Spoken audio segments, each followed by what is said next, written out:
അതിനൊരു കാരണമുണ്ട്. ശ്രീ മുഹമ്മദ് റിയാസിന്റെ ആവിർഭാവത്തിന് ശേഷം അദ്ദേഹം കേരളത്തിലെ മന്ത്രിസഭയിലേക്ക് കടന്നു വരുന്നതിന് ശേഷമാണ് നിലമ്പൂരിലെ ഏതൊക്കെ വികസനം തടസ്സപ്പെട്ടിട്ടുണ്ടെന്ന് ഞാനിപ്പോ നമ്മുടെ ഷോർട്ടായിട്ട് പറയുന്നുണ്ട്. ഇതിന്റെയൊക്കെ തടസ്സം ഈ പറയുന്ന മന്ത്രിയുടെ ഓഫീസിൽ നിന്നാണ് ഇപ്പൊ ഞാൻ തിരിച്ചറിയാം.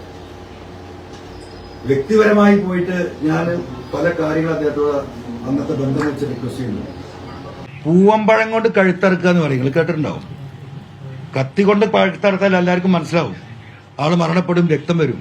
പക്ഷെ പൂവമ്പഴം വെച്ചിട്ട് കഴുത്തറക്കുന്ന ഒരു ഏർപ്പാടുണ്ട്. ഇത് പഴയ പ്രയോഗ പണ്ടത്തെ ആൾക്കാരുടെ.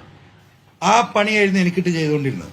അപ്പൊ ഞാനിങ്ങനെ ആലോചിച്ചു, എന്തിനു പടച്ചനെ ഈ ചങ്ങാതി ഇങ്ങനെ പ്രയാസത്തിലാക്കുന്നത്? എനിക്കതിന് ഉത്തരം കിട്ടിയില്ല. ഞങ്ങൾ തമ്മിലൊരു അഭിപ്രായ വ്യത്യാസം പ്രത്യക്ഷത്തിലില്ല. പിന്നീട് ഞാൻ ചില ചർച്ചകൾ ചില ആളുകളുമായി നടത്തിയപ്പോഴാണ് പറഞ്ഞതെന്താ, ഞാനന്ന് കടന്നൽ രാജ്യമാണ്. CPM-ൽ യുവാക്കളുടെ ഇടയിൽ, വിദ്യാർത്ഥികളുടെ ഇടയിൽ, സൈബർ സഖാക്കളുടെ ഇടയിൽ വലിയ രീതിയിലുള്ള എന്താ പറയാ പിന്തുണ എനിക്ക് കേരളത്തിലൊട്ടാകുണ്ട്. നിങ്ങൾക്ക് അറിയുന്നതാണ്. എവിടെ പോയാലും സഖാക്കൾക്ക് എന്നോട് ഭയങ്കര ഇഷ്ടമാണ്, സ്നേഹമാണ്. അപ്പം മലബാറിൽ നിന്ന് വരാനുള്ള ഭാവിയിൽ അവന്റെ കണക്കൂട്ടലാണ്, എന്റെ കണക്കൂട്ടലല്ല. അദ്ദേഹത്തിന്റെ മുന്നേറ്റത്തിന് ഒരു തടസ്സമായിട്ട്, ഒരു കണ്ണിലെ കരടായിട്ട്, ഒരു കാലിൽ തടയുന്ന ഒരു സാധനമായിട്ട് വലുതാകാനുള്ള സാധ്യത കാണുന്നുണ്ട്. അപ്പൊ അൻവറിനെ വെട്ടണം, അൻവറിനെ തടുക്കണം. ആകെ വെട്ടി നിരത്തിയല്ലോ. ഇപ്പൊ മരുമാന് വേണ്ടിയിട്ട് എന്തൊക്കെ നടന്നു? കണ്ണൂരിലെ എല്ലാ ജയരാജന്മാരും മുക്കിലാക്കിയില്ല. ഇപ്പൊ ഒരു സെക്രട്ടറിയുടെ വന്നിട്ടുണ്ട്, നിങ്ങൾക്കറിയാലോ എവിടെ വന്നത്. കോഴിക്കോട് എന്താ ചെയ്തത്? കോഴിക്കോട് ആദ്യം സഖാവ് വിളംബരം കരീമിനെ വെട്ടി മൂലക്കാക്കി സൈഡാക്കി. നിങ്ങളറിയാൻ അദ്ദേഹത്തെ കാണാറുണ്ടോ?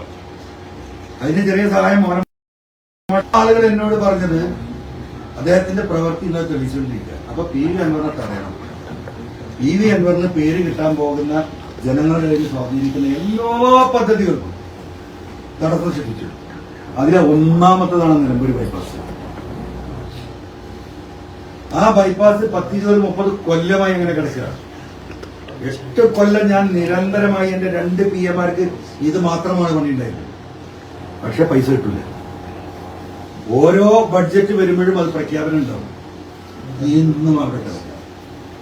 500 കുടുംബങ്ങൾ നരകയാതന അനുഭവിക്കുക. ഈ 21-26 തീർക്കാൻ കഴിയുമെന്ന പദ്ധതി അവിടെ നടത്തി, പല സമരങ്ങൾ വരെ നടത്തി. അവസാനം ഇവരൊരു ആവശ്യം ഉന്നയിച്ചു. അവർക്ക് ഒന്ന് ബഹുമാനപ്പെട്ട മുഖ്യമന്ത്രിയെ കാണണമെന്ന് അവരെയും കൂട്ടിയിട്ട് തിരുവനന്തപുരത്ത് പോയി. മുഖ്യമന്ത്രിയെ കാണാൻ 50 കുടുംബങ്ങൾ തിരുവനന്തപുരത്ത് വന്നു. മുഖ്യമന്ത്രിക്ക് കണ്ടു, അതിന്റെ റെപ്രസെന്റേഷൻ കൊടുത്തു. അന്ന് വൈകുന്നേരം നിലമ്പൂർ LC സെക്രട്ടറി ഹരിയുടെ ഫേസ്ബുക്ക് പോലുള്ള ഫോട്ടോയാണ്. ആ മുഖ്യമന്ത്രിക്ക് ഇവർ കൊടുക്കുന്ന പരാതിയുടെ ഫോട്ടോ വെച്ചിട്ട് അടിക്കുറിപ്പം എന്താ അറിയാം അദ്ദേഹത്തിന്റെ, ഈ സാധുക്കളെ കൊണ്ടുപോയി പറ്റിച്ചതാരാണ്? പാർട്ടിയുടെ നിലമ്പൂരിലെ ലോക്കൽ സെക്രട്ടറിയാണ്. ഞാനിത് കണ്ട അന്തം വിട്ടു. അപ്പൊ പൂർണ്ണമായിട്ടും ആ ഓപ്പറേഷൻ ഞാൻ ഈ പറഞ്ഞ രീതിയിൽ മുഹമ്മദ് റിയാസിന് വേണ്ടി PV അൻവറിനെ വെട്ടാനാണ് ഈ എന്താ പറയുക നിലമ്പൂർ ജനങ്ങൾക്ക് വേണ്ടി മാത്രമല്ല